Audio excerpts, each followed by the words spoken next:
जय हिंद दोस्तों। Okay rational classes में आपका स्वागत है। मैं हूं जगन्नाथ मीना। आप देख रहे थे ओके राशनल क्लासेज। दोस्तों, हम पढ़ रहे थे मेवाड़ के सिसोदिया वंश। मेवाड़ के सिसोदिया वंश में अपने कुछ राजाओं के नाम पढ़ लिए थे दोस्तों, उनका इतिहास पढ़ा था दोस्तों। आज हम उसी मेवाड़ के सिसोदिया वंश के आज पढ़ेंगे महाराणा जयसिंह के बारे में। तो दोस्तों आइए स्टार्ट करते हैं। महाराणा जयसिंह का दोस्तों शासनकाल था 1680 से 1698 तक था दोस्तों। महाराणा जयसिंह का शासनकाल कितना था दोस्तों? 1680 से 1698 ईस्वी तक था दोस्तों। 1680 में महाराणा जयसिंह का राज्याभिषेक हुआ था दोस्तों। कब हुआ था? 1680 ईस्वी में कुर्जा गांव में हुआ था दोस्तों। कौन से गांव में? कुर्जा गांव में हुआ था दोस्तों। ये कुर्जा गांव कहाँ पड़ता है दोस्तों? राजसमंद में पड़ता है। कहाँ पड़ता है? राजसमंद में। तो महाराणा जयसिंह का राज्याभिषेक 1680 ईस्वी में हुआ था कुर्जा गांव राजसमंद। कुर्जा गांव राजसमंद। इसके बाद दोस्तों जब महाराणा जयसिंह का राज्याभिषेक हुआ था उस टाइम मेवाड़ मुगल संधि चल रही थी दोस्तों। मेवाड़ मुगलों में क्या चल रहा था? संघर्ष चल रहा था। उधर से औरंगजेब के जो बादशाह था अकबर, उसके और जयसिंह के बीच में मेवाड़ मुगल संधि हुई थी दोस्तों। दोबारा से हुई थी। पहले हुई थी 5 फरवरी 1615 ईस्वी को हुई थी दोस्तों, अमर सिंह के टाइम पर। अब नए सिरे से हुई है मेवाड़ मुगल संधि। महाराणा जयसिंह और बादशाह अकबर के बीच हुई थी दोस्तों औरंगजेब के शासनकाल में। तो ये हुई थी दोस्तों 24 जनवरी 1681 को। कब हुई थी? 24 जनवरी 1681 की। इस मेवाड़ मुगल संधि की कुछ शर्तें थी दोस्तों, जो शर्तें निम्न है। पहली शर्त थी दोस्तों कि अजीत सिंह का संरक्षक समाप्त कर दिया जाएगा। अजीत सिंह का संरक्षक क्या कर दिया जाएगा? समाप्त कर दिया जाएगा। इसके बाद दोस्तों जो जजिया कर है उसको तो हटा दिया जाएगा। इसके बदले में बदनौर और मांडलगढ़, बदनौर और मांडलगढ़ के राजस्व क्षेत्र दे दिए जाएंगे। किसको? बादशाह अकबर को यानी औरंगजेब को सौंप दिए जाएंगे। जजियागढ़ को हटाकर बदनौर और मांडलगढ़ ये राजस्व क्षेत्र किसको दे दिए जाएंगे? औरंगजेब मुगल सेना को दे दिए जाएंगे। इसके बाद दोस्तों बादशाह अकबर ने 6000 मनसबदार बनाया था। किसको? जयसिंह को, महाराणा जयसिंह को। इसके बाद दोस्तों आगे आता है महाराणा जयसिंह ने जयसमंद झील का निर्माण करवाया। किसका निर्माण करवाया?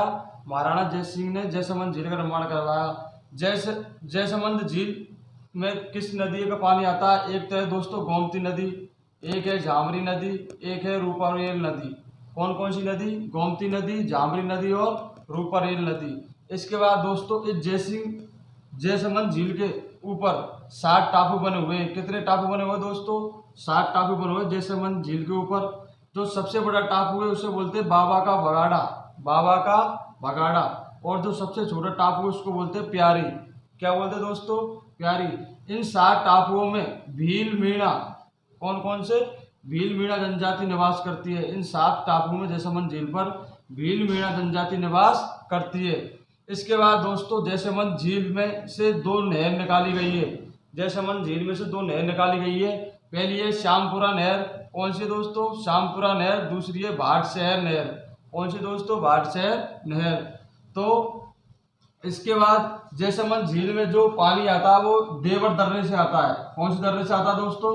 देवर दर्रे से आता है, इसलिए इसको देवर झील भी कहा जाता है। इसके बाद दोस्तों महाराणा जयसिंह का शासनकाल 1698 ईस्वी में खत्म हो जाता है। इसके बाद 1698 में महाराणा अमर सिंह सेकंड का राज्याभिषेक होता है दोस्तों 1698 ईस्वी में। और इनका शासनकाल होता है 1698 से 1710 ईस्वी तक चलता है महाराणा अमर सिंह सेकंड का। इनका ज्यादा बड़ा इतिहास नहीं है। इन्होंने बस एक समझौता किया था, देवारी समझौता। कौन सा किया था दोस्तों? देवारी समझौता किया था उन्होंने, जो कि कहाँ हुआ था? उदयपुर। कहाँ हुआ था दोस्तों? उदयपुर। इसमें क्या हुआ था कि जो मेवाड़ का ये अमर सिंह सेकंड था, इसने दोस्तों मारवाड़ पर अजीत सिंह को बैठा दिया था। मारवाड़ पर किसको बैठा दिया था? अजीत सिंह को। और आमेर पर किसको बैठा दिया था? सवाई जयसिंह को। तो इस समझौते के तहत अमर सिंह सेकंड ने मारवाड़ पर अजीत सिंह को और आमेर पर सवाई जयसिंह को बैठा दिया था। इसके बाद अगर हम बात करें अमर सिंह सेकंड की, तो अमर सिंह सेकंड की पुत्री का नाम चंद्रकुबरी था दोस्तों। क्या था? चंद्रकुबरी था। तो दोस्तों अमर सिंह सेकंड ने अपनी चंद्रकुबरी यानी पुत्री का विवाह आमेर के शासक सवाई जयसिंह से कर दिया था। बस इसने एक शर्त रखी थी कि जब इन दोनों से उत्पन्न जो संतान होगी वो अगला उत्तराधिकारी बनेगा, कहाँ का, आमेर का बनेगा।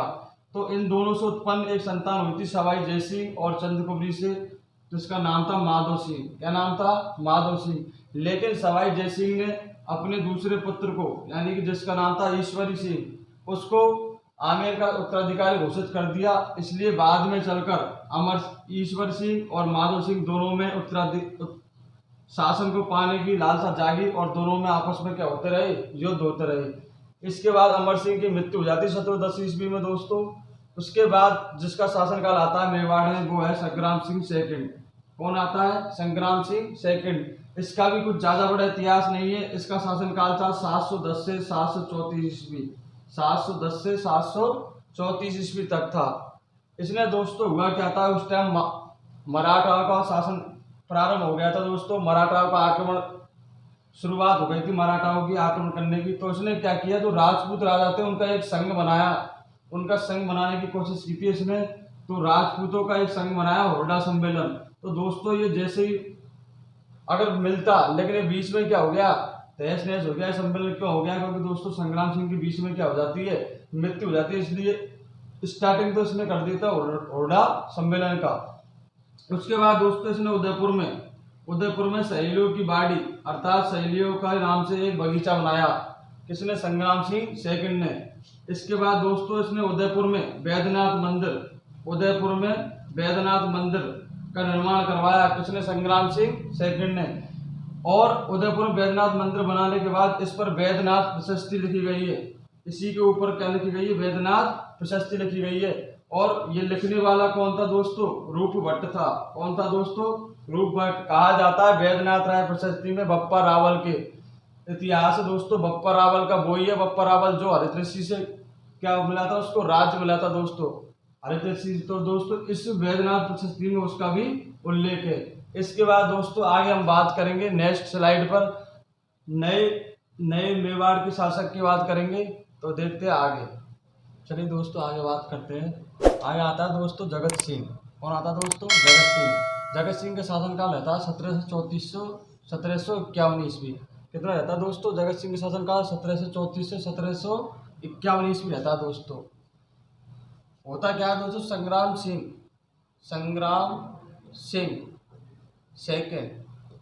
सिंह सेकंड होरडा सम्मेलन का तो दोस्तों पृष्ठभूमि तैयार करता है। तो पृष्ठभूमि क्या करता है दोस्तों? तैयार। क्वेश्चन पूछा जाता है दोस्तों कि होरडा सम्मेलन की मेवाड़ किस शासक ने पृष्ठभूमि तैयार की थी? तो कौन था दोस्तों? वो संग्राम सिंह। लेकिन दोस्तों इसने संपूर्ण किया था किसने दोस्तों? इसने किया था जगत सिंह सेकंड ने। 17 जुलाई 1734 ईस्वी उन्हें इसका संचालन किया दोस्तों होरडा सम्मेलन का। और ये कहाँ हुआ दोस्तों? भीलवाड़ा में। कहाँ हुआ दोस्तों? भीलवाड़ा में। लेकिन दोस्तों कहा जाता है कि होरडा सम्मेलन निजी स्वार्थों के कारण विफल रहा दोस्तों। निजी स्वार्थ के कारण क्या रहा? होरडा सम्मेलन विफल रहा दोस्तों। इसके बाद दोस्तों इसकी अध्यक्षता जगत सिंह सेकंड ने की थी। इसकी अध्यक्षता किसने की थी दोस्तों? जगत सिंह सेकंड ने की थी। इसके बाद दोस्तों इसका होरडा सम्मेलन का संयोजक आमेर के शासक था दोस्तों। आमेर का शासक कौन था दोस्तों? सवाई जय सिंह द्वितीय था दोस्तों। इसके बाद दोस्तों क्या हुआ कि 1734 में 1734 ईस्वी में मराठा पेशवा का समझौता हुआ था दोस्तों, जिसमें बाजीराव फर्स्ट था। नाम क्या था उसका? बाजीराव फर्स्ट। इससे क्या कर लिया था दोस्तों? जगत सिंह सेकंड ने समझौता कर लिया था दोस्तों। क्या कर लिया था? समझौता कर लिया था दोस्तों। किससे दोस्तों? मराठाओं से समझौता कर लिया था। कब दोस्तों? 1734 ईस्वी में। इसके बाद दोस्तों जगत सिंह के बारे में और देखें तो हम, तो जगत सिंह दोस्तों जगनिवास का क्या किया था दोस्तों? निर्माण किया था जगनिवास का, जो कि पिछोला झील में है। कहाँ पर दोस्तों? पिछोला झील पर। पिछोला झील कहाँ पर वर्तमान में? उदयपुर। कहाँ पर दोस्तों? उदयपुर में। जगनिवास का निर्माण करवाया दोस्तों किसने? जगत सिंह ने। ये पिछोला झील में। और कहाँ पर है ये? उदयपुर में। इसके बाद दोस्तों जगत सिंह का जो दरबारी कवि था उसका नाम था दोस्तों नेकराम। क्या था दोस्तों? नेकराम। उसने एक ग्रंथ लिखा था। क्या लिखा था उसने? एक ग्रंथ क्या क्या था उस ग्रंथ का नाम दोस्तों? जगत विलास। क्या था उसमें? जगत विलास। इस जगत विलास में दोस्तों जगत सिंह सेकंड की सारी इतिहास का वर्णन है दोस्तों। इसके बाद दोस्तों जगत सिंह सेकंड के बाद और भी राजा आए, लेकिन दोस्तों इतिहास उनका वर्णन इतना नहीं करती है जितना इन शासकों किया था। जगत सिंह सेकंड के बाद दोस्तों आता है राज सिंह द्वितीय। राज सिंह द्वितीय। इसके बाद आता है दोस्तों हरि सिंह। कौन आता दोस्तों? हरि सिंह। इसके बाद आता दोस्तों हम्मीर सेकंड। कौन सा आता दोस्तों? हम्मीर सेकंड। तो फिर जो मेन शासक आता है मेवाड़ का, फिर इनके बाद जो उत्तराधिकारी बनता है उसका नाम दोस्तों भीम सिंह, महाराणा भीम सिंह। क्या नाम दोस्तों? महाराणा भीम सिंह। तो दोस्तों महाराणा भीम सिंह अपनी मेवाड़ की गद्दी पर कब बैठते? 1778 ईस्वी में बैठते। कब बैठते दोस्तों? मेवाड़ की गद्दी पर 1778 ईस्वी में। और इनका शासनकाल 1778 से 1828 तक रहता है। 1778 से 1828। इसके बाद दोस्तों हम जान लेते हैं कि भीम सिंह की पुत्री जिसका नाम था दोस्तों कृष्ण कुमारी। क्या नाम था दोस्तों? कृष्ण कुमारी। भीम सिंह की पुत्री का नाम क्या था? कृष्ण कुमारी। इसका जो विवाह किया था दोस्तों कृष्णा कुमारी, इसकी पुत्री का विवाह किससे किया था दोस्तों? भीम सिंह ने जोधपुर के राजा भीम सिंह से। जोधपुर के राजा किससे किया था दोस्तों? भीम सिंह से। लेकिन दोस्तों कुछ दिन पश्चात ही जोधपुर के राजा भीम सिंह की क्या हो जाती दोस्तों? मृत्यु हो जाती है। क्या हो जाती दोस्तों? मृत्यु हो जाती है। तो इस बीच में दोस्तों क्या करता है महाराणा भीम सिंह क्या करता है दोस्तों कि आमेर के शासक कौन रहता है दोस्तों? जगत सिंह। कौन रहता है? जगत सिंह। उससे अपनी पुत्री का क्या कर देता है दोस्तों? विवाह कर देता है। क्या कर देता है दोस्तों? पुत्री का विवाह कर देता है। कृष्ण कुमारी के साथ किसका विवाह कर देता है? जगत सिंह के साथ। किसके साथ? जगत सिंह के साथ। तो इस बात से कौन नाराज था दोस्तों? भीम सिंह का पुत्र जिसका नाम था मान सिंह राठौर। कौन था दोस्तों? मान सिंह राठौर। वो नाराज हो जाता दोस्तों और इसका क्या करता है? विरोध करता है। इससे क्या करता है दोस्तों?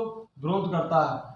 तो जब जब पत्र लिखने से इन बात पर बहस चलती रहती है तो ये होता नहीं है, तो दोस्तों इसकी शादी हो जाती है इससे। तो मान सिंह राठौर एक युद्ध लड़ता है दोस्तों, जिसे कहते हैं गंगोली का युद्ध। कौन सा युद्ध दोस्तों? गंगोली का युद्ध। और ये कहाँ हुआ था दोस्तों? परबतसर कहाँ पड़ता है दोस्तों? नागौर में पड़ता है। परबतसर नागौर में। और गंगोली का युद्ध 1807 ईस्वी को हुआ था। कब हुआ था दोस्तों? 1807 ईस्वी को हुआ था दोस्तों। इसके बाद दोस्तों गंगोली का युद्ध मान सिंह कहाँ का था दोस्तों? राठौर जोधपुर का था। कहाँ का था? जोधपुर का। उसके बाद जगत सिंह। कौन दोस्तों? जगत सिंह कहाँ का था दोस्तों? आमेर का था। कहाँ का था? आमेर का। इस गंगोली के युद्ध में दोस्तों जगत सिंह क्या हो जाता है? विजय प्राप्त कर लेता है, यानी कि जीत जाता है गंगोली का युद्ध। इसके बाद दोस्तों होता क्या है कि अमीर खां और अजीत सिंह ये दोनों मिलकर भीम सिंह से कुछ वार्तालाप करते हैं। तो भीम सिंह क्या करता है दोस्तों? अपनी पुत्री को जहर देता है। अपनी पुत्री को क्या देता है? जहर देकर इसको क्या कर देता है? इसकी हत्या कर देता है। किसकी? कृष्णा कुमारी की। तो भीम सिंह अमीर खां और अजीत सिंह के कहने पर अपनी पुत्र कृष्ण कुमारी को क्या देता है? जहर देता है। और जहर देकर इसकी क्या हो जाती है? मृत्यु हो जाती है। इसके बाद दोस्तों 1818 में अंग्रेजों के साथ क्या कर लेता है? संधि कर लेता है। अंग्रेजों के साथ क्या कर लेता है दोस्तों? संधि कर लेता है। कौन? महाराणा भीम सिंह। कौन कर लेता है दोस्तों? महाराणा भीम सिंह। इसके बाद दोस्तों आज के लिए इतना ही। जय हिंद, जय भारत दोस्तों। मिलेंगे नेक्स्ट वीडियो में धमाकेदार।